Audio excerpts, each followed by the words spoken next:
오늘도 주님의 전에 주님을 사랑하는 마음으로 나오신 성도님들을 환영하고 축복합니다. 기도하겠습니다. 사랑과 은혜가 풍성하신 은혜의 하나님 아버지, 이 시간 주께 간절히 기도하기를 소원합니다. 주님, 우리를 구원하여 주셨고 모든 죄 가운데서 건지셨으니 주여 우리를 더욱더 거룩함으로 인도하여 주시옵소서. 이전의 옛사람의 모습들과 습관을 버리게 하여 주시며 이전에 쫓아 살던 세상의 즐거움과 세상의 헛된 것들을 이제는 참으로 우리 가운데 버리며 이제는 새 사람을 입어 거룩한 자로 살게 하여 주시옵소서. 주님 뒤를 따라가는 제자의 삶을 기뻐하며 기꺼이 그것을 순종하는 삶으로 나아가게 인도하여 주시옵소서. 또한 주님, 그래서 우리가 주신 사명 감당할 때 삶의 어떤 자리에서든지 누구를 만나든지 참으로 복음의 증인으로 살게 하여 주시고 우리의 삶의 모든 것, 시간과 물질과 주신 모든 것이 그저 내 욕심의 도구가 아니라 하나님께 영광 돌리는 그 도구가 되며 또한 찬송의 이유가 되며 또 우리에게 주신 모든 은혜인 줄 깨달아 그 모든 것을 가지고 참으로 주의 제자로 주의 일꾼으로 주님의 군사로 부름받아 쓰임받아 살아가는 저희들 되기를 소원합니다. 주님 오실 날까지 그 사명을 능히 잘 감당케 도와주시고 인내하며 그 마지막 날을 소망하며 기다리는 저희 삶이 되게 하여 주시옵소서.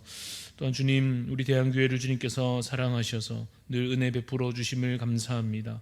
우리 교우 가운데 질병 가운데 있는 성도들이 있습니다. 하나님께서 기억하여 주시고 주님께서 회복의 은혜를 더하여 주시며 치유의 은혜로 말미암아 온전케 하여 주신 은혜들을 경험케 하여 주시옵소서. 경제적인 어려움 가운데 있는 성도들 주님께서 위로하여 주시며 형통한 길로 인도하여 주시기를 소원합니다. 여러 가지 삶의 문제들을 안고 있는 우리 대한 가족들 또 그 가정들 하나님 기억하여 주심으로 날마다 주님 베풀어 주신 은혜와 구원의 손길을 경험하게 하여 주시옵소서. 하나님, 우리의 삶의 주관자 되심을 주께서 우리를 온전히 붙들고 계심을 참으로 매일매일 경험할 수 있는 은혜가 주님 있게 하여 주시옵소서. 하나님, 특별히 우리 담임 목사님 노숙한 가정을 기억하여 주시고 주님 건강을 더하여 주시며 영적으로 강건케 하여 주심으로 날마다 능력의 말씀을 선포하며 또한 교회와 성도들을 잘 또한 돌보며 이끌어갈 수 있도록 날마다 주님 능력을 부어주시기를 소원합니다. 올로 목사님 또 그 가정을 기억하여 주시며 건강을 더하여 주시고 날마다 주님 부름받아 쓰임받는 주님의 귀한 말씀의 자리마다 능력으로 그 쓰임을 다할 수 있도록 하나님께서 날마다 성령 충만한 은혜로 채워주시옵소서. 하나님, 또한 지난 2주간의 초청주의를 통하여 귀한 영혼들을 보내어 주심을 감사합니다. 하나님께서 일찍이 택하시고 예비하신 대로 그 구원의 길을 열어주신 줄로 믿습니다. 주님, 그것이 정말 일시적인 일로 끝나지 않도록 하나님께서 그 영혼을 붙잡아 주시고 그 마음 문을 열어주시고 믿음으로 더욱더 성장하여 가는 길이 이제 계속해서 열려질 수 있도록 하나님 인도하여 주시옵소서. 오늘 우리에게 또 하나님께서 오늘도 말씀으로 찾아와 주실 줄로 믿습니다. 우리에게 주시는 말씀을 오늘 우리 심령에 담게 하여 주시고 우리 입술의 고백으로 삼게 하여 주시며 또한 우리의 기도의 제목으로 삼아서 주님, 오늘도 이 하루 말씀과 기도로 주님과 동행하는 복된 하루가 될 수 있도록 주께서 함께 하여 주시옵소서. 감사를 드리며 살아계신 예수 그리스도 이름으로 기도합니다. 아멘. 자, 오늘 말씀은 사도행전 11장 1절에서 18절 말씀입니다. 교독하여 읽겠습니다. 유대에 있는 사도들과 형제들이 이방인들도 하나님의 말씀을 받았다 함을 들었더니 베드로가 예루살렘에 올라갔을 때 할례자들이 비난하여 이르되 내가 무할례자의 집에 들어가 함께 먹었다 하니 베드로가 그들에게 이 일을 차례로 설명하여 이르되 내가 요빠시에서 기도할 때에 황홀한 중에 환상을 보니 큰 보자기 같은 그릇이 내 귀에 매어 하늘로부터 내리어 내 앞에까지 드리워지거늘 이것을 주목하여 보니 땅에 네 발 가진 것과 들짐승과 기는 것과 공중에 나는 것들이 보이더라. 또 들으니 소리 있어 내게 이르되 베드로야 일어나 잡아먹으라 하거늘 내가 이르되 주님 그럴 수 없나이다. 속되거나 깨끗하지 아니한 것은 결코 내 입에 들어간 일이 없나이다 하니 또 하늘로부터 두 번째 소리 있어 내게 이르되 하나님이 깨끗하게 하신 것을 내가 속되다고 하지 말라 하더라. 이런 일이 3번 있은 후에 모든 것이 다시 하늘로 끌려 올라가더라. 마침 3사람이 내가 유숙한 집 앞에 서 있으니 가이사랴에서 내게로 보낸 사람이라.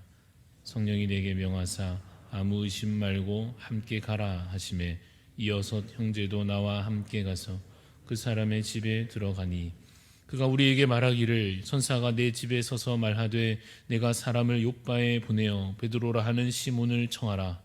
그가 너와 내 온 집을 구원받을 말씀을 내게 이르리라 함을 보았다 하거늘. 내가 말을 시작할 때 성령이 그들에게 임하시기를 처음 우리에게 하신 것과 같이 하는지라.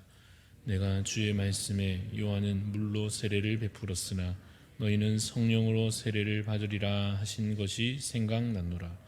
그런즉 하나님이 우리가 주 예수 그리스도를 믿을 때에 주신 것과 같은 선물을 그들에게도 주셨으니 내가 누구이기에 하나님을 능히 맡겠느냐 하더라. 그들이 이 말을 듣고 잠잠하여 하나님께 영광을 돌려 이르되 그러면 하나님께서 이방인에게도 생명 얻는 회개를 주셨도다 하니라. 아멘. 오늘 우리에게 주시는 말씀의 제목 성장하는 공동체, 성장하는 공동체입니다. 상황을 우리가 본문의 상황을 잠깐 다시 살펴봅니다. 베드로가 고넬료의 집에 방문하고 돌아온 상황 가운데 있습니다. 고넬료의 집에서 있었던 일들은 베드로에게 아주 특별한 경험이 되었습니다. 이전에 그가 갖고 있던 어떤 신앙적인 기준, 또 하나님께서 이러이러한 자를 구원하신다, 성령을 부어주신다, 이러한 일들에 관하여서 이전에 갖고 있던 생각이 깨지는 경험이 베드로에게 일어났습니다. 또 고넬료의 입장에서도 기도하다가 어떠한 것을 환상을 보고 또한 그것을 또 베드로를 통하여서 성취함을 얻고 하는 서로 간에 아주 은혜로운 또 놀라운 신기한 경험들이 있었고, 특별히 중요한 것은 고넬료와 함께 했던 그 많은 사람들이, 그 이방인들이 복음의 말씀을 듣고 그 성령을 받아서 세례를 받고 또 그 가운데 베드로가 함께 며칠 머물며 교제하게 된 그러한 일들이 있었다 하는 것입니다. 그런데 여러분, 이 사건에 관하여서 이 베드로가 고넬료의 집에 가서 복음 전하고 그들이 예수 그리스도로 말미암아 변화받고 또 그 집에서 특별히 머물렀다 하는 그 일들을 누가 듣는가 하면 이제 유대인들이 그 상황들을 듣게 된 것입니다.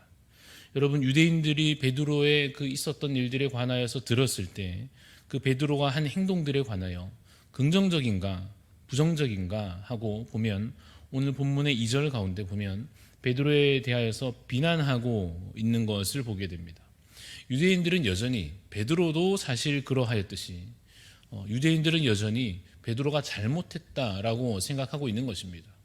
어떻게 그들과 함께 할 수 있느냐, 그들과 먹고 마시고 그들과 함께 지내고 어떻게 그렇게 할 수 있느냐라고 비난하고 나서고 있습니다. 여러분, 왜 이러한 행동들이, 이러한 비난들이 일어나고 있습니까? 사실 구약부터 우리가 단숨에 이 성경을 쭉 읽어온다면 사실은 충분히 이해되고도 남을 일입니다. 왜냐하면 여전히 유대인들의 생각에 어떠한 생각이 있겠습니까? 유대인만 구원받는다, 우리가 하나님의 백성이요 이방인들은 아니다 라고 하는 기준을 가지고 있는 것입니다. 그래서 유대인들이 지금도 생각하기에, 그 당시에 생각하기에 유대인만 하나님의 택한 백성으로서 이제 의롭다함을 얻는다 이렇게 생각하고 있는 것입니다. 그래서 이스라엘 백성과 이방인들을 철저히 구분해 왔던 습관이 여전히 남아 있습니다. 구약으로 우리 잠시 되돌아가 보면 성막이나 성전에 출입할 수 있는 그 자격에 관하여, 여러분, 성막과 성전은 하나님의 임재 아닙니까? 하나님께서 그 가운데 계신다라고 하는 특정한 장소이지 않습니까? 그래서 그곳에서 하나님과 만난다라는 의미에서 회막이라고도 부르지 않았습니까? 그러한 성막에, 그러한 성전에 들어갈 수 있는 그 자격에 관하여 이방인들은 기본적으로 어느 정도 배제되어 있었던 것입니다. 혼인에 관하여서 결혼시키고 결혼하는 문제에 대해서도 그렇지 않습니까? 이스라엘 백성들이 가나안 땅에 들어가기 전에 얼마나 미리 경고하셨습니까? 결코 그들과 혼인하지 말라, 너의 자녀를 그 이방인들에게 절대 주지 말라, 그래서 그들과 함께 섞여 살지 말라, 그들과 철저한 구별된 삶을 살아야 할 것을 명하셨던 내용이 구약에 잘 드러나 있습니다. 그래서 가나안 정복이라는 것 자체가 사실 그들을 온전히 멸절시키는, 그 땅에서 살던 이방 족속들을 완전히 멸하는 그러한 미션이었습니다. 그래서 여러분, 이것은 사실상 유대인들에게 있어서 긴 역사 가운데 주어져 왔던 기본 원칙이었습니다. 구약 역사 초기만 그런 것이 아니라 말기에 이르러서도 에스라, 느헤미야서를 읽어보면 다시 한 번 더 신앙의 회복을 위해서 그들이 했던 행동들 중에 하나가 이방인과 구별되는 것이었습니다. 심지어는 이제 가족으로 맺어져 있는 가족들마저도 자신의 아내와 자녀들을 돌려보내기까지 하는 그러한 행동들을, 그러한 나름의 결단들을 했었던 것이 구약 내내 있어 왔던 일입니다. 사실 구약 시대에도 이방인들에게 구원의 문이 열려 있었던 증거들이 사실 여기저기 있습니다. 라합이나 룻이나 이러한 사람들이 이방인이었음에도 불구하고, 이스라엘 족속이 아님에도 불구하고 그들이 하나님의 택함 받아 구원의 은총을 누렸던 경험들이, 그러한 증거들이 사실 구약에 있기도 합니다. 그러나 여하튼 기본적으로 이방인들은 어떻습니까? 배제의 대상이어 왔던 것입니다. 여러분, 이것과 관련된 중요한 이슈, 중요한 문제가 무엇인가 하면 율법을 지키는 문제입니다. 율법 준수의 문제입니다. 유대인들은 자신들의 정체성을 모세의 율법에 두고 있었습니다. 우리가 어떻게 하나님의 거룩한 백성이 될 수 있는가? 이 율법을 지킴으로써 그렇게 될 수 있다라고 여겨왔습니다. 이것 또한 단순한 율법주의로 부정적으로만 볼 것이 아니라 그 긴 구약 역사 가운데 하나님께서 그렇게 명하셨던 것입니다. 이것을 지키라. 지키면 복을 받으리라. 지키지 않으면 내가 너희를 멸하리라 하셨던 그 명확한 기준이 나름 있어도 왔던 것입니다. 그러한 율법 준수의 문제 중에 가장 대표적인 것이 바로 할례를 받는 문제였습니다. 그래서 오늘 본문에도 2절에 보시면 이 유대인들에 관하여서 특정한 표현이 있는데 할례자들이라고 하는 것입니다. 이들은 단순히 할례를 받을 뿐 아니라 할례를 받아야 된다라고 하는 강한 신앙적인 기준을 가지고 있었습니다.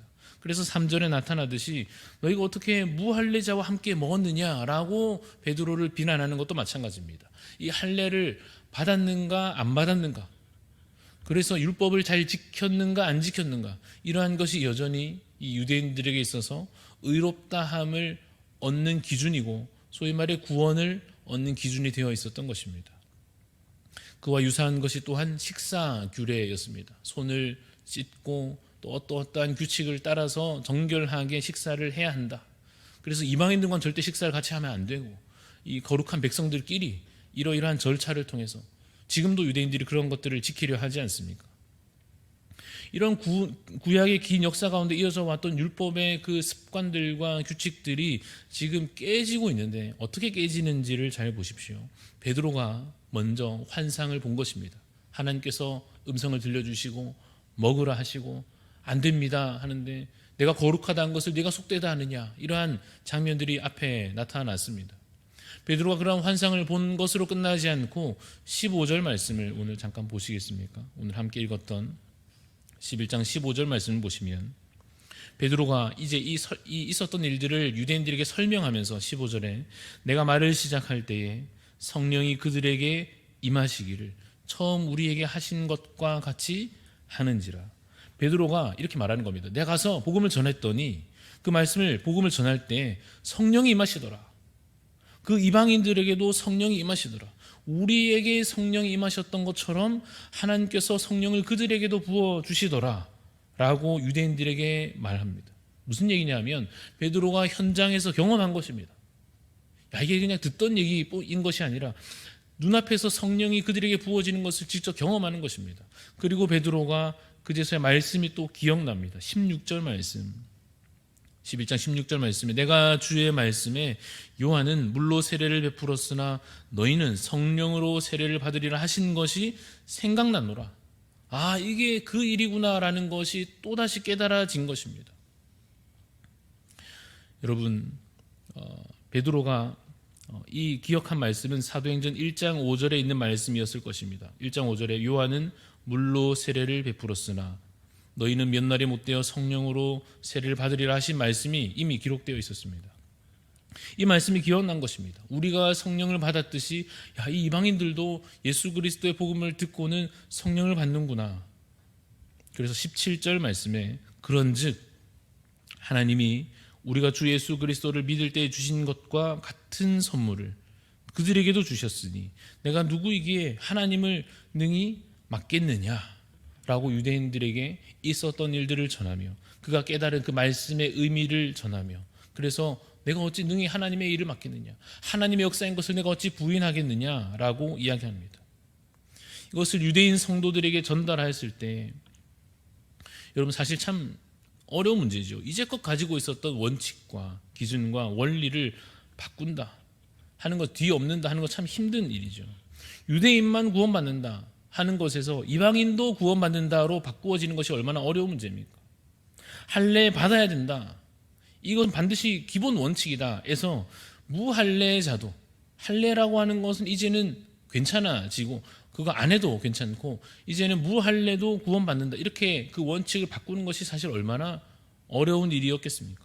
기록된 율법을 다 지켜야 한다 라고 하는 당연했던 신앙 원칙이 그렇게 해내지 못해도 그 율법을 어겨지는 문제가 있을지라도 하나님께서 그를 구원하실 수 있다, 그에게도 성령이 부어질 수 있다는 것이 얼마나 인정하기 어려운 문제였겠습니까? 그런데 놀랍게도 성도들이, 이 유대인 성도들이 그것을 받아들인다는 것입니다. 18절 말씀 보시겠습니까? 그들이 이 말을 듣고 잠잠하여 하나님께 영광을 돌립니다. 그리고는 이렇게 고백합니다. 그러면 하나님께서 이방인에게도 생명 얻는 회개를 주셨도다. 그래도 그럴 수 없다라고 반대하는 것이 아니라, 그것을 부인하는 것이 아니라 잠잠함으로 이제 하나님께 영광을 돌리며 하나님 하실 수 있다라고 고백하는 것입니다. 이전에 그가 가졌던 신앙의 습관과 원칙과 기준들을 내려놓고 베드로의 증언들을, 그 간증들을 듣고는 야, 하나님의 역사구나, 하나님께서 하신 일이구나 인정하게 되는 것입니다. 여러분, 이것이 바로 성장에서 일어나게 되는 과정입니다. 이렇게 공동체가 함께 성장하여 가게 될 것입니다. 여러분, 일반적으로, 물론 다양한 경우가 있겠으나 일반적으로 이러한 성장의 과정들이 있습니다. 어려서부터 신앙적인 습관을 배웁니다. 예를 들어서 기도할 때 눈 감고 기도해야 된다. 여러분도 그렇게 배우셨습니까? 기도할 때 아이들에게 가르치기를, 야, 기도할 때는 손을 모으고 눈 감고 기도해야 돼, 이렇게 가르칩니다. 그럼 아이들이 그것을 마땅하고 당연하고 아주 의무적인 중요한 원칙으로 삼고 기도할 때마다 눈 감고 기도할 것입니다. 옆에 친구가 눈 뜨고 있으면 야, 눈 감고 기도해야 돼, 이렇게 이야기할 것입니다.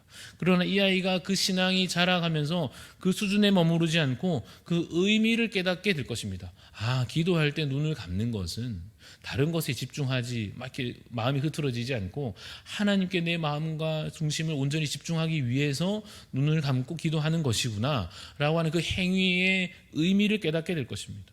그리고 더 성장하여 가면서 뭐가 본질이고 무엇은 본질이 아닌지를 알아가게 될 것입니다. 구별할 수 있게 될 것입니다.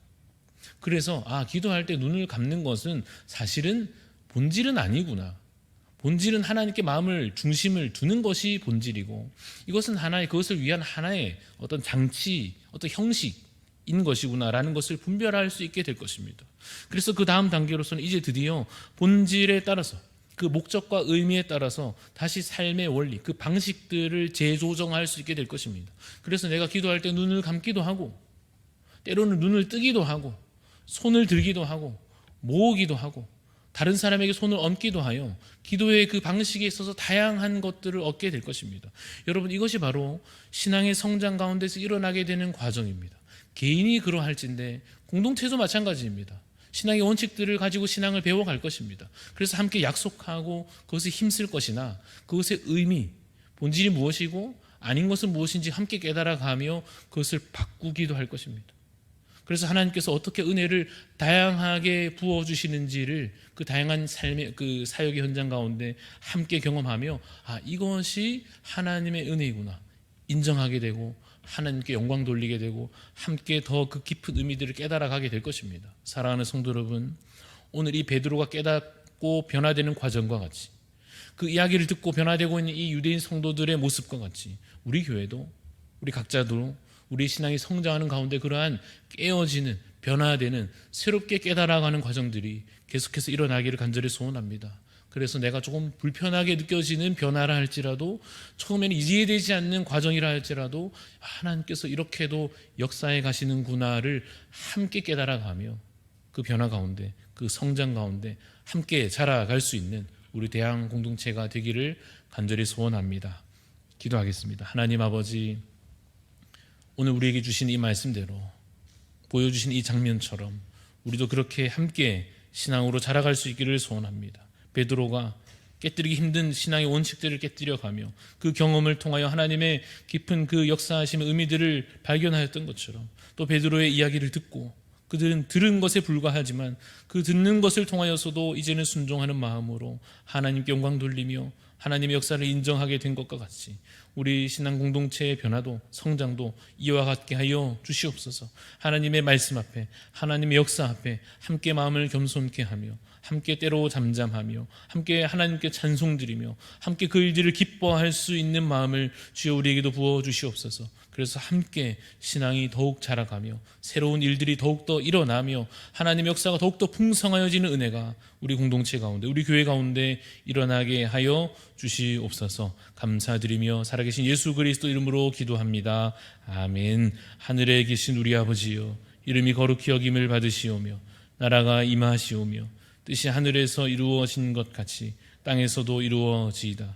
오늘 우리에게 일용할 양식을 주시옵고 우리가 우리에게 죄 지은 자를 사하여 준 것 같이 우리 죄를 사하여 주시옵고 우리를 시험에 들게 하지 마시옵고 다만 악에서 구하시옵소서. 나라와 권세와 영광이 아버지께 영원히 있사옵나이다. 아멘.